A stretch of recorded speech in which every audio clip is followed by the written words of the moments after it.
Agasthyarkoodam trekking കേരളത്തിലെ തന്നെ ഏറ്റവും ഡിഫിക്കൽട്ടും ദൈർഘ്യമേറിയമായിട്ടുള്ള ട്രെക്കിംഗ് ആണ്. ഇത്തവണത്തെ എന്റെ ന്യൂ ഇയർ അഗസ്ത്യമുനി തപസ് ചെയ്ത ഈ ഒരു അഗസ്ത്യാർകൂടമായിരുന്നു.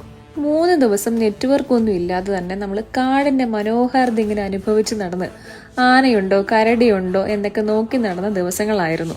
44 കിലോമീറ്റേഴ്സ് ആണ് നമുക്ക് 3 ദിവസം കൊണ്ട് അപ്പ് ആൻഡ് ഡൗൺ വാക്ക് ചെയ്യേണ്ടത്. ഇവിടുത്തെ ഓരോ ടെറേനും ഓരോ കാലാവസ്ഥയാണ്. ചിലയിടത്ത് ഭയങ്കര ഇരുട്ടും തണുപ്പും ഒക്കെ ആണെങ്കിൽ വേറെ ചിലയിടത്താണെങ്കിലോ മരങ്ങളും ഇല്ല, പുല്ല് മാത്രം ഭയങ്കര വെയിലും. നമ്മുടെ കൂട്ടത്തില് 34 പ്രാവശ്യം ഇവിടെ വന്നവരും അതുപോലെ 60-70 വയസ്സ് പ്രായമുള്ള ആൾക്കാരും ഈ ഒരു അഗസ്ത്യാർകൂടം ട്രെക്കിങ്ങിൽ ഉണ്ടായിരുന്നു. ഓരോ വർഷവും ഏകദേശം 2 മാസത്തേക്ക് വേണ്ടിയിട്ടാണ് ഈ ഒരു സീസണൽ ട്രെക്കിംഗ് ഓപ്പൺ ചെയ്യാറ്. നമ്മൾ പോയത് ഓഫ് സീസൺ ട്രെക്കിങ്ങിനായിരുന്നു.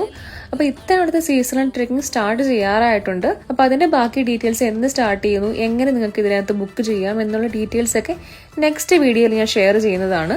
അപ്പൊ അതിന് വേണ്ടിയിട്ട് നിങ്ങൾക്ക് ഈ ഒരു അക്കൗണ്ട് ഫോളോ ചെയ്യാവുന്നതാണ്.